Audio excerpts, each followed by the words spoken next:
Hi, we have a very special guest today in our podcast, someone who has played a significant role in YTA's growth. He worked very closely with our late founder, Nirmani De Alwis, to bring YTA to where it is today. And we continue to work together to make Taraka's vision a reality. Suleman Sacranie, an entrepreneur who has spent years building and scaling UK businesses using global talent, especially talent here in Sri Lanka. He's been at the forefront of hybrid operations and offshore innovation, and I'm excited to dive into this journey today. Welcome, Suleiman. Thank you for having me, Nirmani. It's a pleasure. Suleiman, you scaled two UK healthcare companies using offshore teams here in Sri Lanka. Why Sri Lanka? Very interesting question, Nirmani. And we've been on this journey together in some ways. And I would say, why Sri Lanka? And I've tried offshoring to a number of countries in the past, but Sri Lanka stands out for a very simple reason. The work commitment, the ethic, the availability, and the passion for the work that people do here is something I've not seen anywhere else in the world. And without that, it's very difficult for a startup to go from startup to scale up. And that's what Sri Lanka has given me. That's interesting. And when you started care hires and GP services in the UK, what was your early vision behind the GP services? I think in any startup you start, you have a vision, but what you start with isn't what you finish with. It always changes. And any company or any founder that is starting out, the most difficult part for them to accept is change. Now, when you are starting out in a startup, it's pivot. And one lesson that I've learned is fail fast. Yeah. But a lot of entrepreneurs really struggle to actually make that change. And it could be for a number of reasons. They don't have the team, they don't have the resources, they don't have the experience. Now, as a first-time entrepreneur at that time, I didn't have the experience. But what I did have is through YTA, the support of people that wanted to make it successful. They were not scared to tell me what their thoughts were. For example, you've really helped me over the last 10 years. I've had Shakila part of my team. She's not just my PA. She's someone that understands the business better than anyone. She can tell us where the gaps are, where the voids are, where the problems are, and comes with those ideas. And as an entrepreneur that's really trying to build something, you need that support. It's an entrepreneur that needs his wings, not those wings clipped off, not stressed out. And I think that's what Sri Lanka has provided. Right. So there's a reason behind, every decision you make, right? What reasons were behind the fact that you want to become an entrepreneur? I think for me, it's very much to solve problems. I look at markets and areas, especially healthcare, and I look at it and feel it's really broken. What can I do to fix that? Now, you can say we can sit and complain. Yeah. You can say we can blame people. Yeah. You can say we can feel sorry for ourselves, or you can do something about it. And in my opinion, if you want to provide and bring change to the world, you have to do something about it. And that's what I wanted to do. That's amazing. And you've done a wonderful job so far. So if you look at, finding a solution to a problem you have, when did you realize these offshore teams are an essential part for your startups? I realized essential part for my startups when I realized how difficult it is in the UK to recruit. Yeah, especially when it comes to scaling. Yeah. You're absolutely right. And I think we went through this journey. I raised venture capital funding very early on. And, it's great to see a certain amount of investment hit the bank account, but the pressure starts the very next day, which is we've got to deliver a return on investment. We need to build a product. We need to get traction. We need to deliver the business plan we said we were going to deliver. Yeah. The UK is a little bit difficult. If I want to bring in individuals of high caliber, they could be on 3 months notice, 6 months notice. It may work, it may not work. I could be paying a 20% recruitment fee. I could be paying a finder's fee. So already there's so much red tape to get me to where I want to get to. And as an entrepreneur, I just want to get started.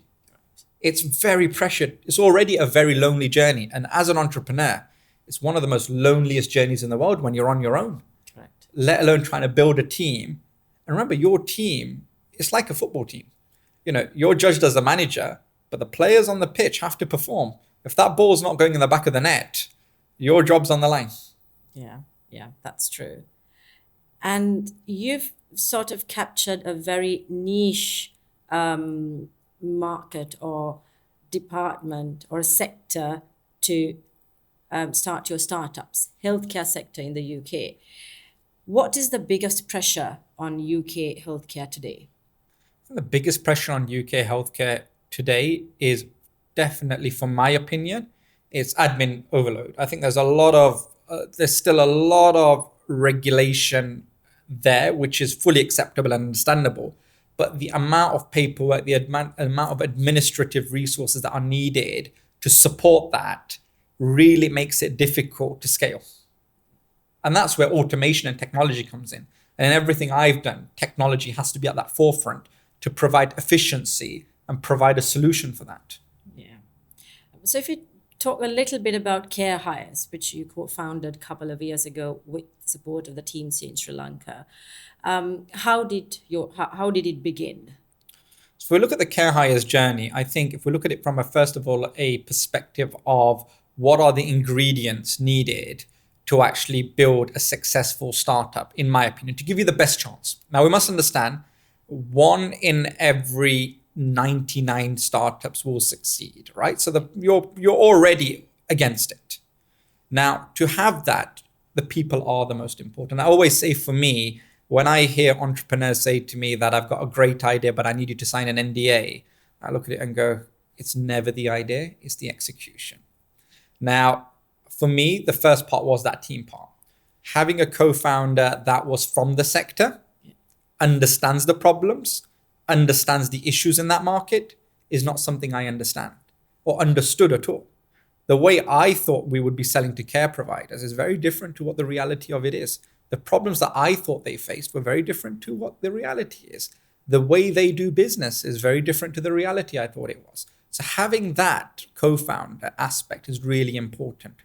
Now, I must stress here that it wasn't just, you might look at this and go, Care Hires has scaled really well. We've done really well with what we've achieved here. But it's always about that foundation layer.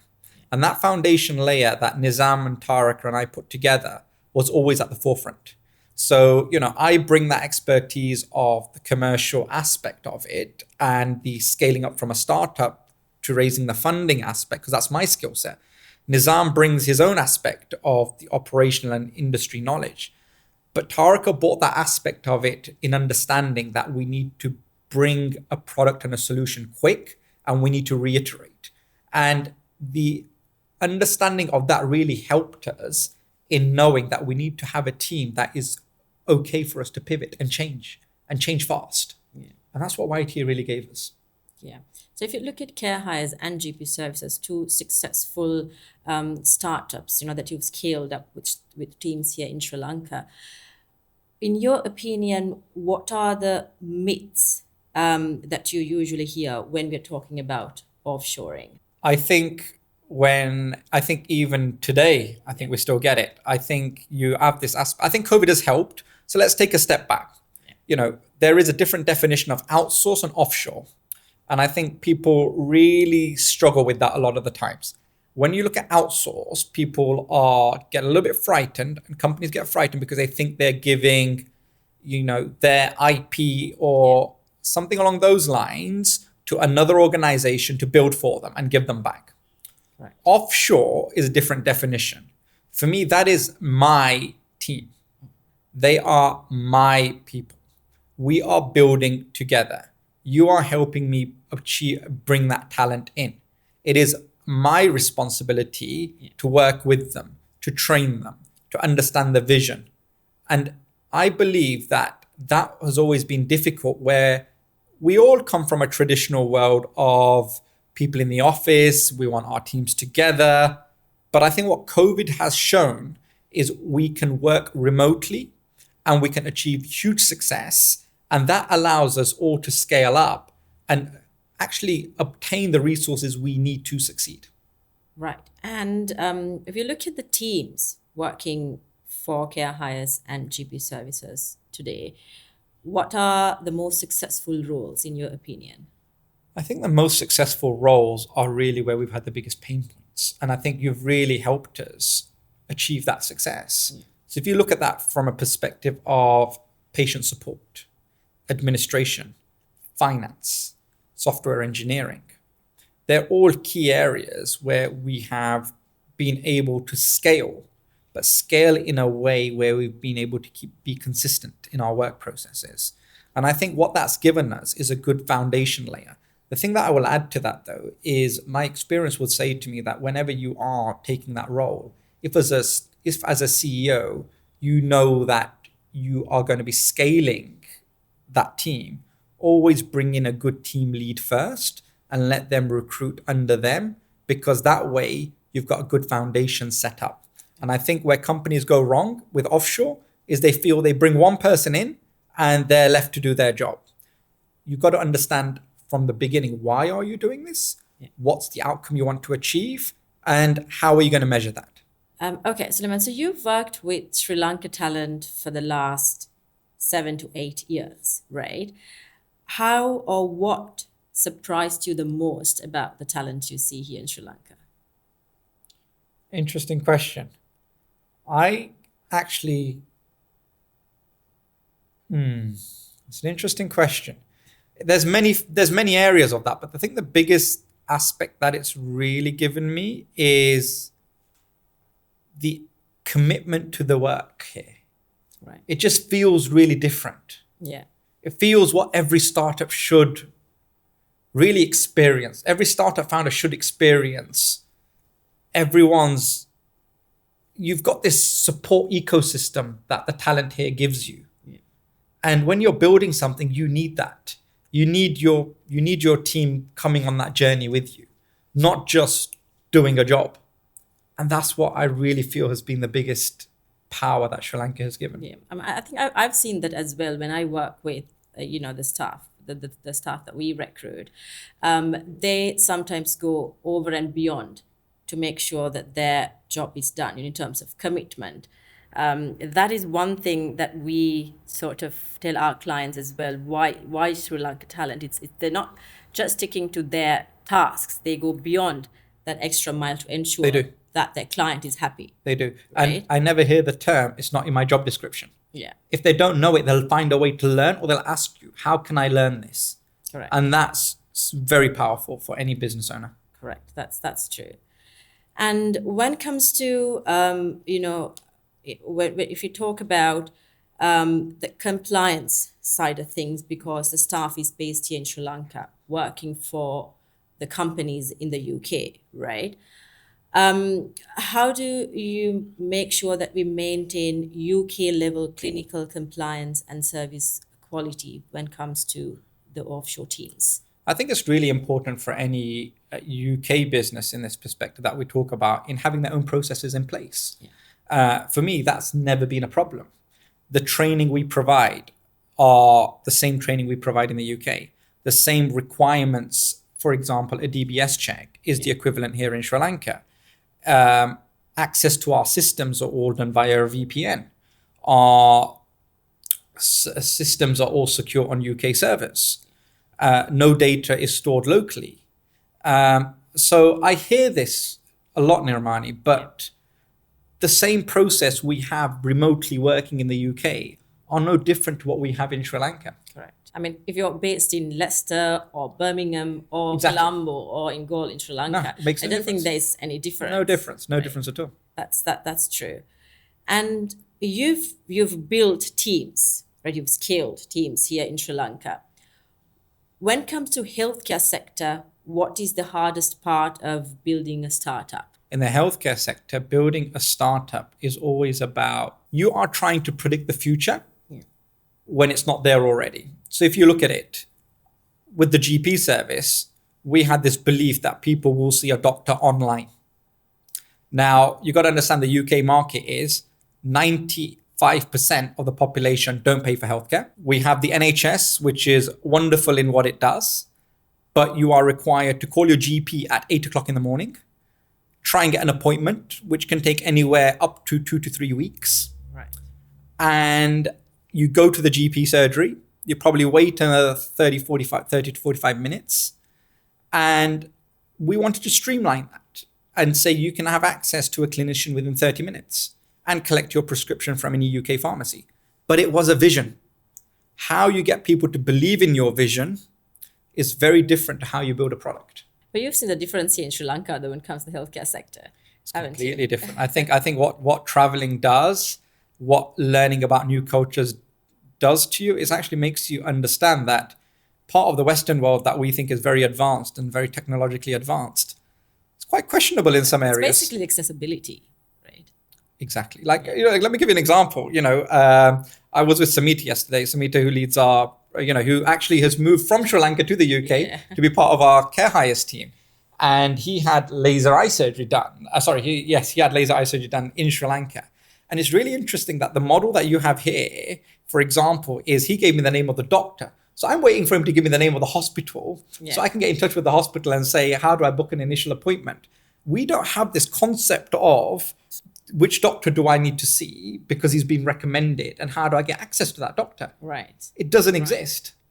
So it's very different in that way. Yeah, that's quite interesting.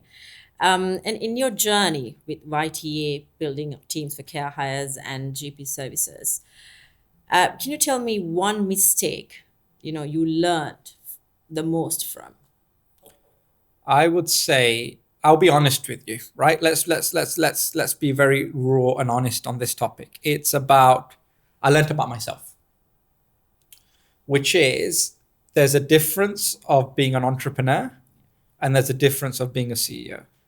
Do entrepreneurs make good CEOs? Not sure. Yeah. People management is an art. Yeah. You've got to know what you're good at and what you're not so good at. I think I'm really good with the vision.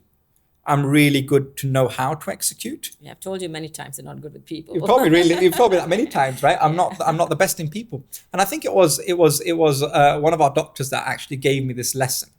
And he said to me, there's an underlying reason for this. So when you do a personality trait, we all have colors that we are in. So I'm a red yellow. So putting me with a similar personality trait is going to be a complete car crash. Yeah. So as a leader of people, or to make teams work operationally, like we have Ashley at Care Hires, I believe genuinely he's more of a blue-green, which is why he's very methodical in his approach, how he does things and how he manages people. And that works really well. In answer to your question, I've learned when to get out of the way. And also, I think you need a team of these different colored people, as you said, yes, red, yellow, yes, and then blue, green, yes, to make the perfect sort of combination. You do. Right. And also, I'm sure, in your journey as an entrepreneur, there must have been plenty of tough times, right? For me also, before and after, while I worked with Taraka and after, there had been multiple times of where you feel like, we're not going to do this anymore, or this is going to fail, right? So what keeps you going when things get tough? I think as an entrepreneur, there's more bad days than good days. Yeah.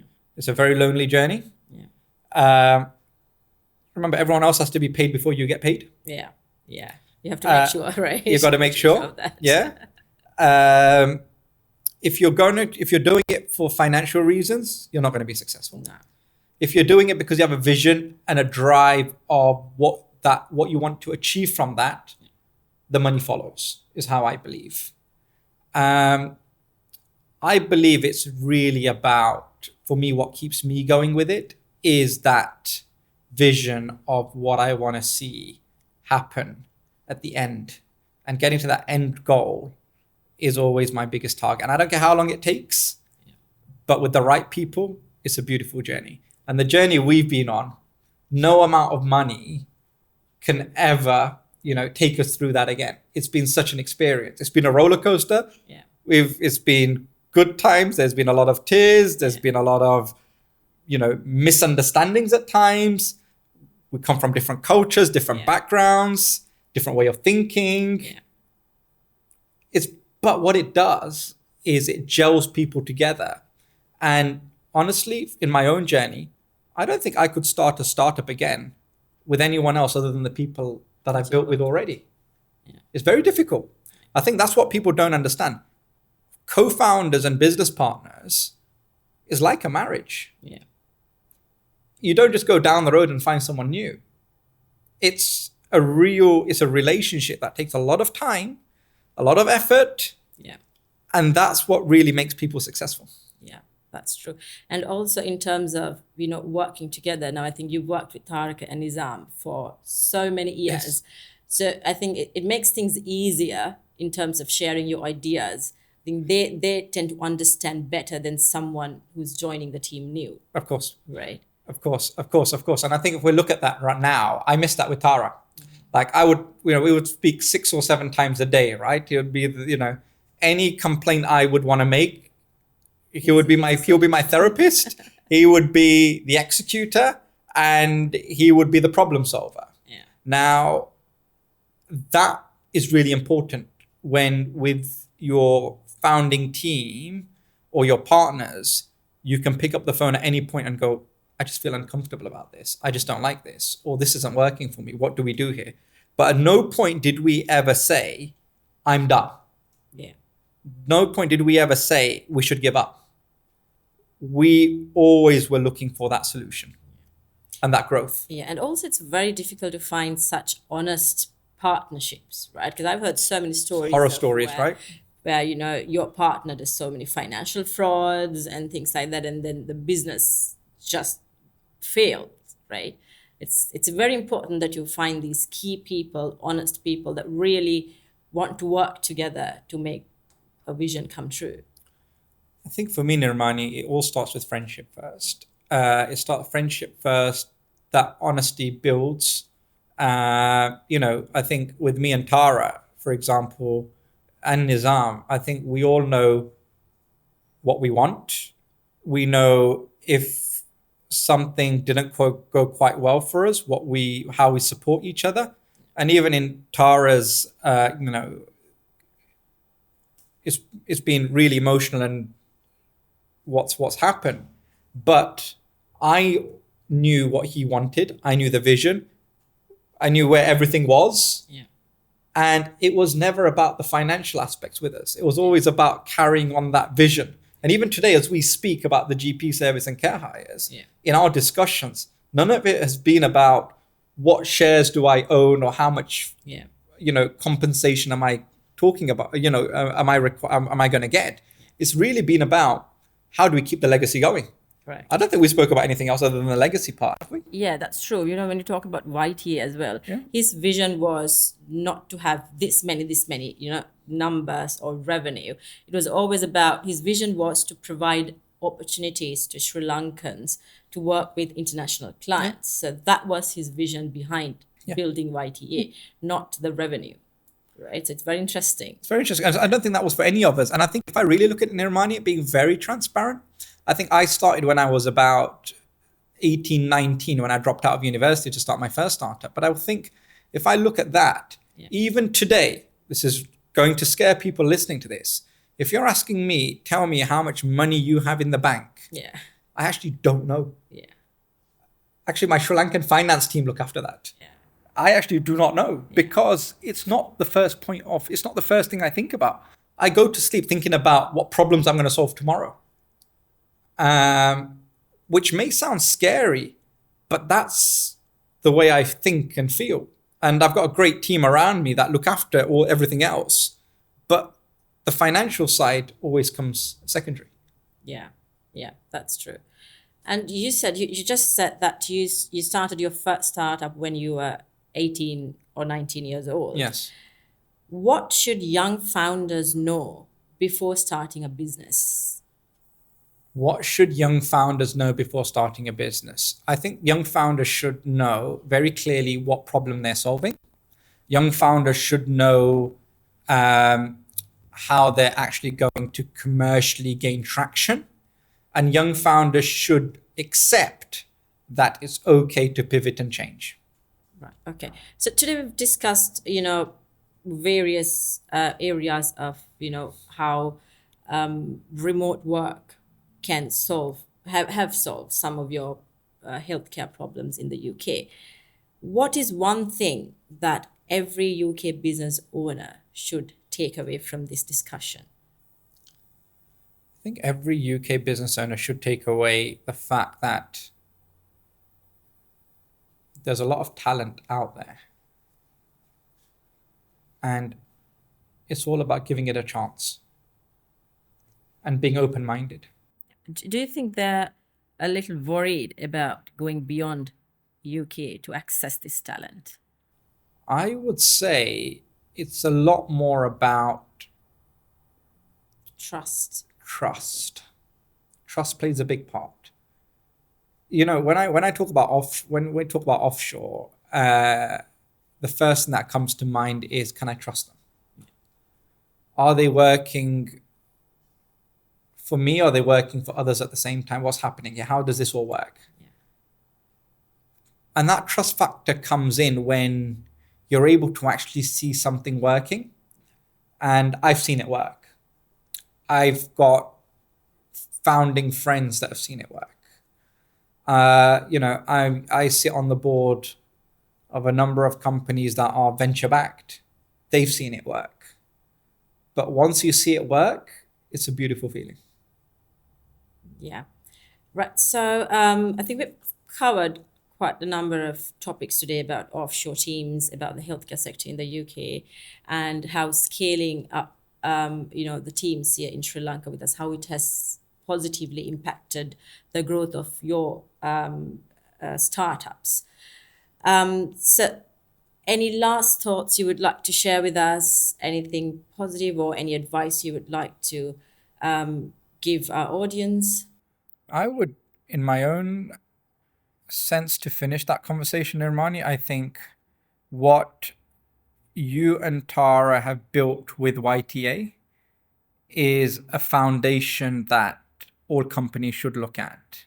It's something that has really helped me and others not only get started, but scale up. And I feel that what YTA has is something very special. And the talent you're able to bring here answers to a lot of problems that the UK market faces. Okay, Suleman, so I'm just going to ask you some rapid fire questions, right? Just answer me in one word. Putting me on the spot now. Right. Yes, right. So first five are going to be about healthcare. Okay. Right. Are you ready? Let's go for it. Biggest problem in UK healthcare? Ooh, staff shortages. One thing GPs would fix immediately? Oh, that's very easy. Admin overload. AI replacing admin? Yes or no? No. Which offshore role delivers the biggest impact? Compliance and patient support for sure. Interesting. Next set, startup rapid fire. Since you have a lot of experience. Hardest part of building a startup? Keeping focused. One mistake you learned the most from? Trying to do everything by myself. Founder trait you value most? Ownership. What kills startups fast? Founders who stop listening.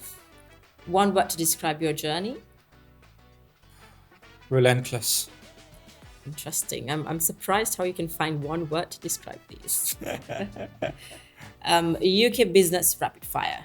It's easy ones. Does the UK budget support SMEs? Not in my opinion.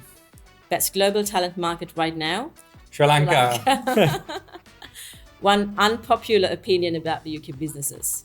UK companies underestimate global talent.